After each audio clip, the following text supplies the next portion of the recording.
할렐루야. 마이크 볼륨이 왔다 갔다 하죠. 이해하시기 바랍니다. 한번 따라 할까요? 성경이 움직이는 교회. 오늘 말씀의 제목이 성경이 움직이는 교회 되게 하라, 이런 주제입니다. 우리 제일교회가 인간의 이름으로 세워진 게 아니고 하나님의 이름으로 세워졌습니다. 그리고 하나님의 이름으로 세워진 우리 교회가 제일교회가 되겠다라는 다짐으로 처음 그렇게 시작한 줄로 믿습니다. 그리스도 안에서 새로운 피조물이 되고 피조물다운 삶과 신앙의 모습으로 오늘도 우리는 달려가야 됩니다. 하나님 말씀 앞에 서야 됩니다. 하나님의 말씀인 성경이 살아 움직이는 교회로 그렇게 만들어야 됩니다. 1517년 10월 31일 날 종교개혁이 일어납니다. 종교개혁의 깃발을 들고 무너진 교회의 영적인 부흥을 일으키겠다고 시작한 사람들이 있었습니다.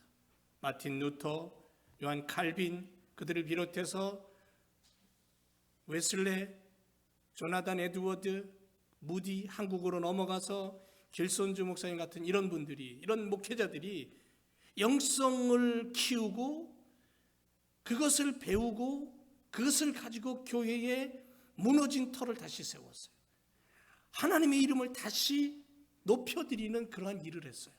그리고 21세기 지금 우리가 살고 있는 이 시대에 우리도 마찬가지로 이 시대를 향하여 영적인 그러한 믿음의 거장으로 쓰임받아 무너진 교회, 타락하는 그러한 이 시대를 향하여서 하나님의 말씀을 선포하고 하나님의 뜻을 드러내는 그러한 믿음의 사람으로 서야 될 줄로 믿습니다.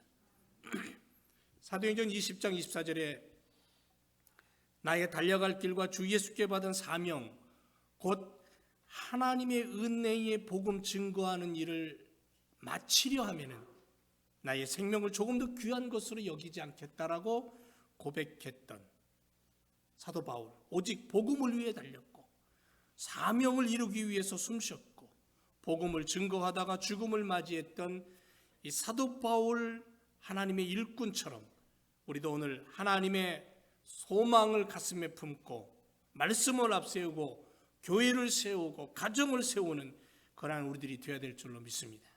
하나님의 말씀인 성경이 움직이는 교회로 만들어가기를 주님의 이름으로 축원을 드립니다. 10월 마지막 주일이 종교개혁 주일로 한국에서는 지킵니다. 마틴 루터의 종교개혁은 크게 세 가지를 이야기할 수 있습니다. 하나는 오직 성경이에요. 오직 성경. 둘째는 오직 은혜. 셋째는 오직 믿음.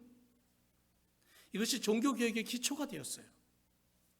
그런데 오늘날 우리들의 삶과 우리들의 교회의 모습을 보면서 바로 이것이 무너져 내리는 것을 보게 됩니다. 교회 개혁의 원리이고 교회에 새롭게 시작되는 교회의 정신이 되었던 것처럼 우리도 이것을 다시 한번 붙잡기를 원합니다. 그래서 첫째는 뭐냐면 오직 성경이에요. 오직 성경. 성경으로 돌아가자는 겁니다. 성경으로 돌아가자. 다른 말로 하면 교회가 하나님의 말씀인 성경으로 세워져야 된다는 거예요. 그런데 하나님 말씀이 사라지고 있어요. 성경이 살아 움직이는 교회가 되게 하라는 거예요. 성경 말씀으로 무장하여 세상을 향하여 성경이 살아서 움직이는 것을 보이게 하라는 거예요. 여러분, 당시 로마 캐톨릭은 신앙과 행위의 규범이 오직 성경에만 있다고 믿지 않았어요. 성경 플러스 교회의 전승, 위대한 선인들, 그들의 이야기, 구전으로 내려오는 말, 이런 것들을 성경 플러스 함께 믿었어요. 가톨릭 교회는 종교회의를 통해서 교회의 전통을 성경과 동등하게 보았다라는 거죠. 그래서 인간의 생각, 인간의 전통이 하나님의 말씀과 어깨를 나란히 하게 되었다라는 거예요. 교회의 권력을 잡은 자들이 자신의 이익과 아집으로 성경을 자의적으로 해석을 하고 그것을 삶에 적용하고 성도들에게 설교하고 가르치기 시작했어요. 그런 일들이 생겨났어요. 계속해서 그런 일이 되어 왔느냐가 아니에요. 중세 암흑기, 종교의 암흑기 그 시절에 그렇게 교회의 힘이 커지고 권력이 커지고 돈이 생기고 그러다 보니까는 하나님의 말씀인 이 성경을 덮어놓고 인간의 말이 앞서게 되고 하나님의 권위의 자리에 인간의 말이, 인간의 모습이 올라서게 되는 그러한 모습들을 보게 됩니다. 그래서 마틴 루터는 성경은 하나님의 영감으로 기록된 말씀이기 때문에 신도들의 성경을 직접 읽고 그것을 읽을 때에 능히 하나님의 뜻을 깨달을 수 있도록 하나님께서 성경을 그렇게 기록해 놓으셨고 우리에게 주셨다. 그래서 오직 성경 그 자체만이 정확무원 하나님의 말씀이고 신앙과 행위의 유일한 법칙이라고 주장을 하기 시작한 거예요. 맞습니다. 하나님의 말씀은 우리에게 하나님의 뜻을 알 수 있도록 그렇게 말씀하셨어요. 종교개혁의 목표가 뭐냐면 성경으로 돌아가자는 거예요. 성경 하나님의 말씀으로 돌아가자. 성경은 하나님의 뜻을 보여주고 있고 하나님 자신을 드러내는 말씀이에요. 성경을 통해서 참된 신앙에 이르게 되는 길을 가르쳐주는 거예요. 성경만이 그리스도를 고백할 수 있는 교회의 유일한 구원이 무엇인가를 그 필요를 가르쳐주고 알려주는 그러한 진리의 말씀이에요. 성경은 하나님의 꿈과 비전으로 가득 차여 있는 아버지가 자녀를 향한 양육소가 성경이에요. 그래서 호세아 선지자는 6장 1절에서 3절에 뭐라고 고백하냐면 오라 우리가 여호와께로 돌아가자. 여호와께서 우리를 찢으셨으나 도로 낫게 하실 것이다. 여호와께로 돌아가자. 여호와께로 돌아가자. 여러분 BC 755년경 히브리 민족 이스라엘 백성들은 음란한 마음에 사로잡혀 있었어요. 그리고 길을 잃고 방황했습니다. 거짓말이 사람들을 속이는 그러한 말이 사람들의 마음을 이스라엘 백성들의 마음을 꽉 부여잡아서 하나님을 찾아가지 못하게 만들었다는 거예요. 이러한 죄된 현실로 인하여 그들이 하나님께 돌아오지 못했어요. 돌아가고 싶어도 갈 길을 몰랐어요. 그래서 호세아 선지자는 이들을 향하여 하나님께로 돌아오라고 말합니다. 하나님께로 돌아와야 될 이유가 뭐냐면 하나님의 명령, 하나님의 법을 모르기 때문에 그러니까 성경으로 돌아가서 하나님 앞에 엎드려 하나님의 뜻을 알아야 된다고. 그래서 150여 회나 죄악을 지적하고 우상 숭배를 지적하면서 그것이 하나님께 얼마나 중범죄인가를 가르쳐주고 있어요. 그러므로 너희가 하나님 앞에 돌아오라 그러는 거예요. 중세시대에 마찬가지입니다. 성당은 면죄부를 판매하고 물질에 눈이 멀고 권력에 도취되어서 하나님의 말씀이 사라져버린 시대에 엉뚱한 것으로 인간들을 유혹하고 있던 그 시대에 하나님께로 돌아가자고 종교개혁자들이 외친 거예요. 말씀으로 돌아가자고.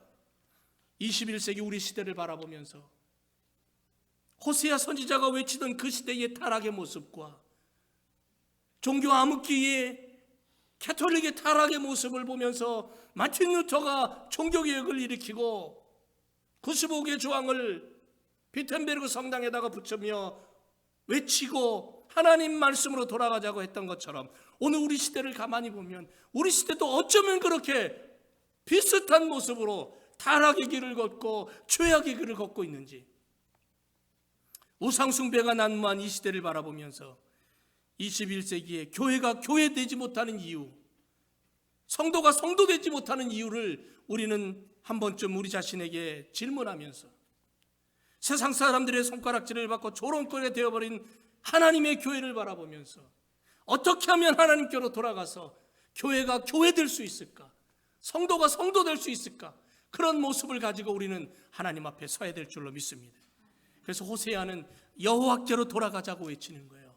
여호와께로 돌아가자. 가슴속에 하나님의 불이 타오르는 거예요. 그 불이 교회를 태우고 성도들을 태우고 가정을 태우고 그래서 하나님의 자녀다움의 거룩함을 되새기자라는 거예요. 사도 요한은 요한복음 시작하면서 이렇게 말합니다. 태초에 말씀이 계셨다. 그 말씀이 하나님과 함께 계셨고 이 말씀이 곧 하나님이시고 그 말씀으로 말미암아 세상이 시작되었다. 그 말씀은 세상의 빛이다. 말씀이 살아있고 말씀 속에 있을 때에 성도들은 소금의 사명, 빛의 역할을 온전히 이룰 수 있다.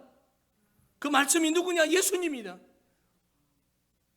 모든 인류의 죄를 지고 이 땅에 와서 십자가에 죽으신 예수 그리스도가 바로 말씀이다.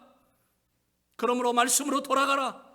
성경으로 돌아가라. 성경 안에 진리가 있고 인생의 가르침이 있고 빛이 있다. 성경은 예수님을 증거하고 있어요. 예수님은 하나님 나라를 선포하고 있어요. 그래서 21세기 제1교회 성도들이 말씀으로 돌아가야 될 이유가 여기 있는 거예요. 그래서 말씀으로 돌아가서 말씀이 움직이게 하는 성도들이 되자는 거예요. 여러분, 성경은 한 권의 책으로 되어 있습니다.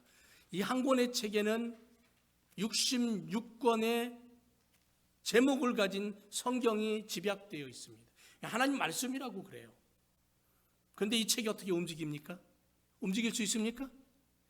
여러분, 성경책에다 대고 화를 한번 내보세요. 대꾸합니까? 안 하죠. 막 쫙쫙 찢어대도 아무런 대꾸 안 합니다. 아무것도 반응을 보일 수 없습니다. 왜? 종이이고 글이기 때문에. 한 권의 책이에요. 그런데 성경 속에 있는 그 하나님의 말씀이 믿음의 사람들 속에 들어오면 어떻게 되냐면 능력이 돼요. 역사를 일으키는 거예요. 성도들의 삶이 하나님의 성경 말씀으로 무장하면 그 성경 말씀이 살아 움직이는 것이 보이는 거예요. 그래서 성경 우리에게 뭐라 그러냐면 너희는 살아 움직이는 성전이라 그랬어요. 내 안에 하나님의 말씀이 들어오면 책에 기록되어 있는 하나님의 말씀이 내 안에 들어와서 레마가 되면 그것이 살아서 역사하면 나를 통해 하나님의 말씀이 살아 움직이는 역사를 보이는 거예요. 능력이 나타나는 거예요.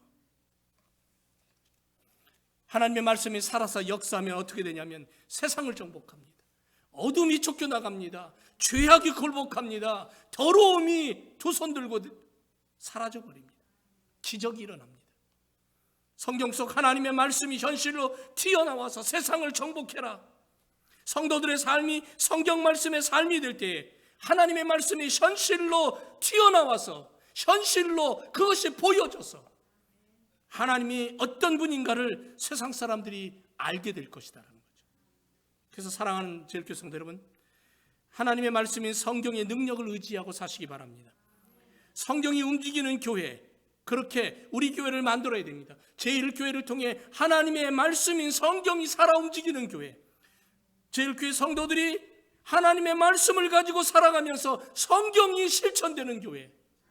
그래서 성경으로 돌아가자는 거예요. 성경이 살아 움직이게 하라는 거예요. 하나님의 말씀이 살아 움직이게 하는 그러한 교회가 되게 우리가 힘써야 될 줄로 믿습니다. 그렇게 우리가 기도하고 우리 움직여야 되는 거예요. 그게 빛. 또 하나는 뭐냐면 종교개혁자들이 마틴 루터가 일으켰던 주제가 뭐냐면 은혜입니다. 오직 은혜, 오직 은혜. 신자는 누구든지 하나님 앞에 나아갈 수 있습니다. 직접 하나님의 은혜를 입을 수 있습니다. 이게 무슨 뜻이냐면 그 전까지는 몰랐어요. 오직 사제들만이, 신부들만이 하나님 앞에 나아갈 수 있고 구약 성경에는 오직 제사장만이 하나님 앞에 나아갈 수 있었어요. 그래서 중세 암흑기의 성도들은, 일반 성도들은 성경을 못 읽었어요. 물론 어려운 언어로 되어 있었습니다. 그래서 일반 성도들은 성경을 가까이 대할 수 없었지만 그럼에도 불구하고 성경은 일반 성도들이 못 읽었어요. 대할 수가 없었습니다. 근데 마틴 루터는 뭐라고 얘기하냐면 독일 크리스찬 귀족들에게 보내는 글 속에서 이렇게 얘기합니다. 세례에서 나오는 사람은 누구나 이미 성별된 사제이고 주교다. 그렇게 선포했습니다. 이 얘기는 뭐냐면 평신도와 사제, 군주와 주교, 영적인 것과 세속적인 것 사이에는 실제로 직무와 일에 관한 차이 이외에는 아무 차이가 없다라는 거죠. 목사는 목사로서의 일이 있을 뿐이에요. 성도는 성도로서의 직분이 있을 뿐입니다. 차이가 없다는 거예요. 누구나가 예수 그리스도의 이름으로 하나님 앞에 나갈 수 있고 하나님 앞에 나가 제사 드릴 수 있고, 그래서 만인 제사장을 주장하는 거예요. 모든 사람들은 다 하나님 앞에서 제사장적인 역할을 감당할 수 있다. 베드로전서 2장 9절에 그렇게 말합니다. 오직 너희는 택하신 족속이고 왕같은 제사장이고 거룩한 나라다. 그의 소유된 백성이다. 왕같은 제사장으로 하나님 앞에 나가라는 거예요. 저도 마찬가지고 여러분도 마찬가지고, 모든 사람은 그리스도 안에서 구원받은 하나님의 자녀예요. 모든 성도는 왕같은 제사장적인 사명을 가지고 있어요. 그래서 성도들은 중보자예요. 중보자. 제사장과 같은 예배자예요. 하나님 앞에 직접 기도할 수 있고 공동체를 위해 봉사하고 헌신할 의무가 있는 거예요.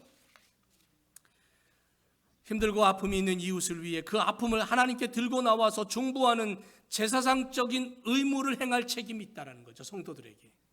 그걸 발견한 거예요. 이것을 발견한 마틴 루터가 그걸 외쳐요. 모두가 다 하나님 앞에 나가 중보자로 서서 하나님을 만날 수 있고 예수 그리스도의 십자가 보혈로 기도하면 죄사함 받고, 만인 제사장을 제사장설이라 그러죠. 만인 제사장을 고백하고 가르치고 외치기 시작했는데 그게 보니까 하나님의 은혜라는 거죠. 내가 어떻게 하나님 앞에 나갈 수 있어요? 그런데 예수의 이름으로 하나님 앞에 나가더라는 거죠. 십자가 보혈로 내 죄를 씻음 받는다는 거죠. 그래서 하나님이 구원받은 백성이 되고 자녀가 되는 거예요. 이게 은혜라는 거예요. 돈 주고 산 거 아니에요. 내가 어떤 노력으로 얻은 것도 아닙니다. 하나님의 은혜라는 거예요. 그래서 오늘날 성도들은 하나님의 은혜가 아니면 살아갈 수 없는 거예요. 은혜가 아니면 천국 백성이 될 수 없고 오직 은혜로 살아야 된다는 것을 깨닫고 은혜를 품고 왕같은 제사장으로 의무를 다하는 성도가 되라는 거예요. 사랑하는 성도 여러분, 제1교회가 여기 서 있는 것도 하나님의 은혜인 줄로 믿습니다. 은혜로 살아가는 성도가 될 때에, 은혜로 살아가는 삶이 될 때에, 은혜를 품고 예배의 자리를 찾을 때에, 은혜를 가지고 서로 나눔을 가질 때에 하나님의 성령이 충만한 그러한 모습으로 살아가게 될 줄로 믿습니다. 이게 영성 있는 삶의 모습이에요. 하나님의 은혜를 가지고 사는 삶. 내가 오늘도 숨 쉬고 내가 오늘도 물을 마실 수 있는 것, 하나님의 은혜가 아니면 할 수 없다는 거죠. 세 번째는 믿음이에요. 오직 믿음. 첫째는 뭐라 그랬어요? 첫째는 뭐예요? 오직 성경이에요. 성경으로 돌아가자. 둘째는 뭐예요? 오직 은혜. 금방 얘기했는데 자꾸 잊어버리죠. 괜찮아요. 첫째는 뭐라고요? 그렇죠. 말씀으로 돌아가자. 말씀. 두 번째는 믿음.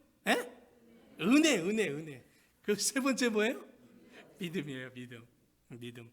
종교개혁의 최대의 슬로건이 오직 믿음입니다. 루터의 일생을 바꾸고 종교개혁을 일으킨 성경 말씀이 뭐냐면 로마서 1장 17절이에요.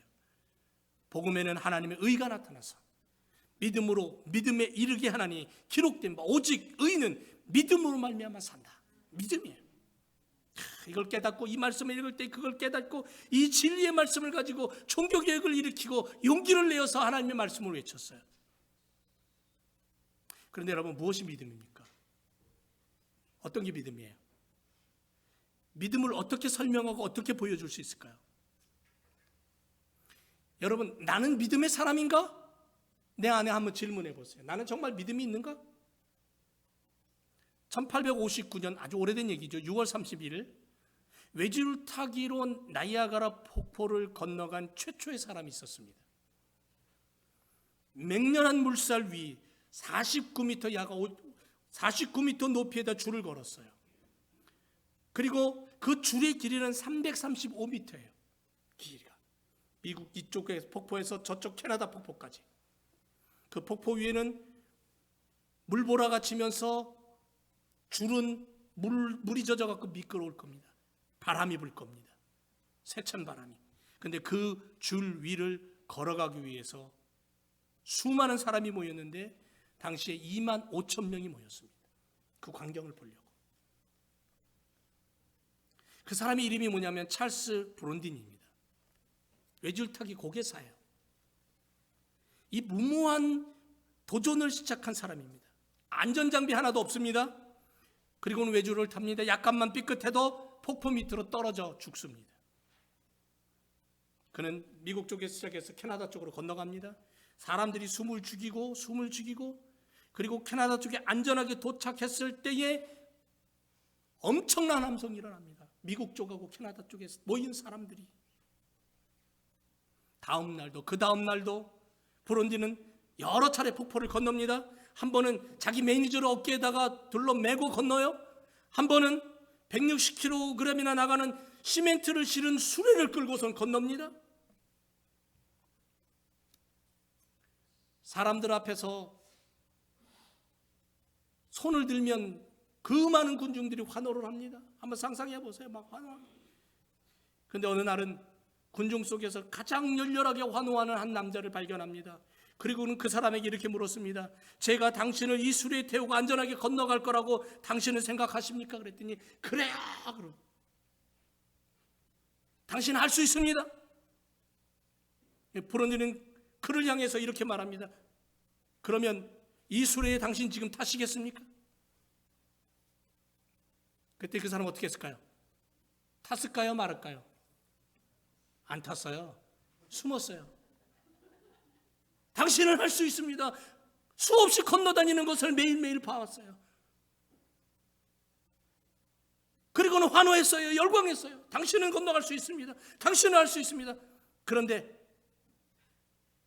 당신이 나와 함께 갑시다 하니까는 꽁무니 빼는 거예요. 무엇이 믿음이라고 생각하십니까? 어떤 사람이 혼자 건너갈 수 있다고 믿는 것과 그 사람이 당신을 안전하게 데리고 건너갈 수 있다고 믿는 것과는 별개죠. 지식과 의탁의 문제라는 겁니다. 예수님께서 십자가에 죽으심, 모든 인류의 죄를 사하셨다라는 것은 우리가 알아요. 믿어요. 지식으로는 믿어요. 머리로는 믿어요. 그렇게 믿는 것을 믿음이라고 착각해요. 그건 믿음이 아니에요. 그냥 아는 지식이에요. 모두가 흥분하고 모두가 박수치는 것. 믿음인 것 같지만 믿음이 아니에요. 예수님께 나를 맡기는 거예요. 의탁하는 거예요. 예수님을 의지하는 삶이에요. 예수님께 나를 맡기는 거예요. 고기사에게 나의 몸을 맡겨서 고기사가 나를 등에 업고 그 줄을 타고 건너갈 수 있는, 떨어져서 죽으면 같이 죽어야 돼요. 십자가의 보혈이 내 죄를 씻었다는 철저한 회개와 함께 구원자 되신 예수님께 내 손을 맡기고 내 인생을 맡기고 나의 마음을 맡기고 내 인생, 내 모든 것을 맡기고 예수님을 의지하고 살아가는 것, 예수님을 붙잡고 살아가는 것, 예수님이 가는 길이라면 내가 싫어도 가야 되는 그 길을, 이게 바로 예수님을 향한 이게 의지예요. 의탁이에요. 이게 믿음이에요. 여러분 비행기를 탈 때 조종사를 믿습니까? 여러분 조종사에게, 비행기 타면서 조종사에게 나를 안전하게 데려다 줄 거지 하고 물어본 사람이 있습니까? 수술할 때에 의사에게 당신 나 수술 잘할 수 있지? 확답받고 다짐받고 사인받고 수술하는 사람 몇 사람 있습니까? 의사를 믿는 거예요. 조종사를 믿는 거예요. 지금 우리가 예수님을 얼마나 신뢰하고 살아가는지. 종교개혁을 일으킨 믿음의 선배들은 오직 믿음으로였어요. 그래서 그 믿음 때문에 죽었어요. 그 믿음 때문에 고통당했어요. 그 믿음 때문에 하나님의 말씀으로 살았어요. 사랑하는 제일교회 성도 여러분, 우리는 얼마나 믿음을 가지고 사는 자녀입니까? 엄청난 화재가 났습니다. 1871년 10월 8일 주일날부터 10월 10일 화요일까지 미국 일리노이주 시카고에 엄청난 화재가 났습니다. 이 화재로 300명 가까이가 죽었어요. 시카고에 9평방킬로미터에 달하는 엄청난 지역이 불에 탔고요. 10만 명 이상이 집을 잃고 이재민이 됐습니다. 그런데 그때 시카고 한복판에 무디의 교회가 있었어요. 예외 없이 불타고 있었습니다. 이때 기자들이 무디 곁으로 다가와서는 이렇게 묻습니다. 선생님은 항상 살아계신 하나님은 전지전능하셔서 무엇이든지 원하기만 하면 이루어 주신다고 설교하시지 않았습니까? 그런데 왜 하필 하나님께서 자신의 거룩한 성전인 교회가 불타는 것을 보고도 가만히 계시죠? 물었어요. 여러분이 이 질문 받으면 뭐라고 대답할까요? 뭐라고 대답하시겠습니까? 궁색하죠? 야, 하나님 살아계시고, 야, 하나님 우리와 함께 계시고, 그런데 왜 믿음의 사람들이 고난을 당하고 어려운 일을 당하고 왜 아픔을 겪습니까? 더군다나 지금 성전이 불타고 있어요. 빈정대며 묻는 그들을 향해 무디는 이렇게 얘기합니다. 나는 벌써 하나님께 큰 교회를 달라고 기도했습니다. 그런데 어처구니 없는 얘기를 하고 있는 거예요 지금. 아니 지금 불을 타고 있는데 거기다 대놓고 나는 벌써 하나님 앞에 큰 교회 달라고 기도했거든요. 그런데 하나님이 그 응답으로 지금 교회가 불타게 만드시는 거예요. 이해가 안 가잖아요. 우리가 이 교회를 헐고 다시 세워야 하는데 하나님이 미리 불을 태워주시니까 건물 하는 비용이 덜 들지 않겠습니까?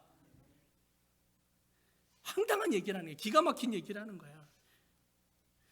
기자가 묻습니다. 황당해서. 아니 그러면 교회 다 타고 없어지면 그 다음에 더 큰 교회 세울 돈이 있습니까? 돈 있어요 없어요? 없죠. 그랬더니 이 무디가 옆구리 차고 있던 낡은 성경책을 탁 꺼내더니 보여주면서 나는 수표와 돈은 없어요. 아무리 써도 바닥이 나지 않는 성경뿐입니다. 이 성경은 하나님의 금고예요.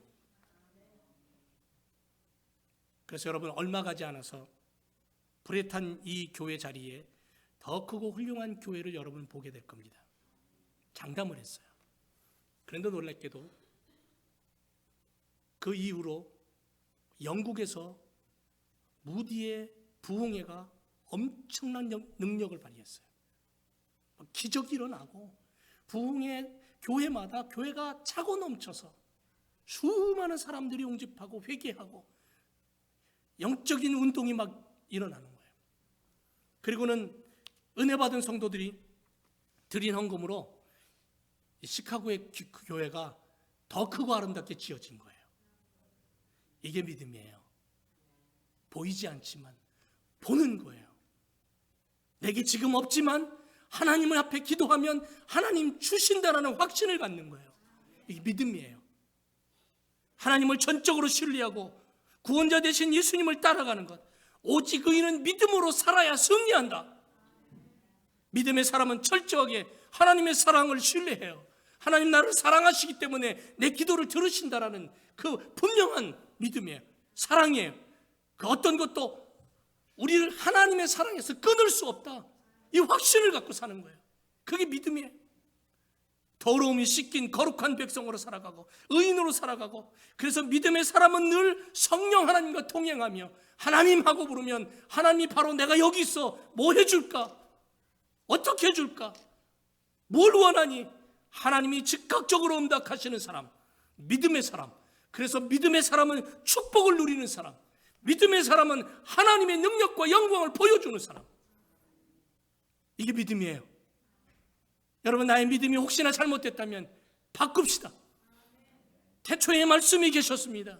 그 말씀이 우리와 함께 계셨고 그 안에는 생명이 있었고 어두움이 사라지고 더러움이 사라지고 하나님의 영광과 하나님의 능력이 나타나는 예수 그리스도, 그분이 나를 위해서 지금도 기다리고 계시는 거예요. 내가 예수님을 부르면 예수님이 나와 함께 하시는 거예요. 믿음이에요. 우리 제일교회는 믿음의 사람들로 하나님 앞에 무장하기를 부탁을 드립니다. 축원합니다. 마틴 루터는 의인은 믿음으로 산다라는 이 말씀을 붙잡고 실천했어요.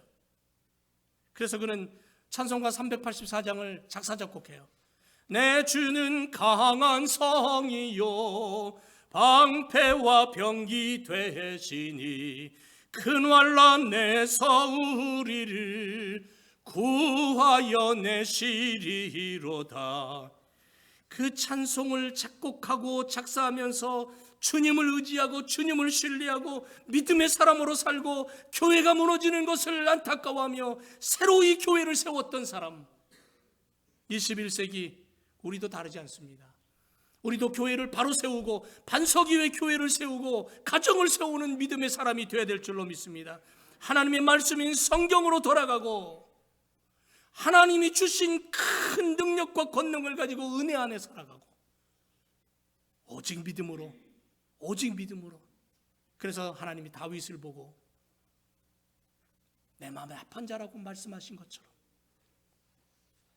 아브라함을 향하여서 내가 어찌 아브라함에게 내 속을 숨기겠느냐고 말씀하시면서 믿음의 사람.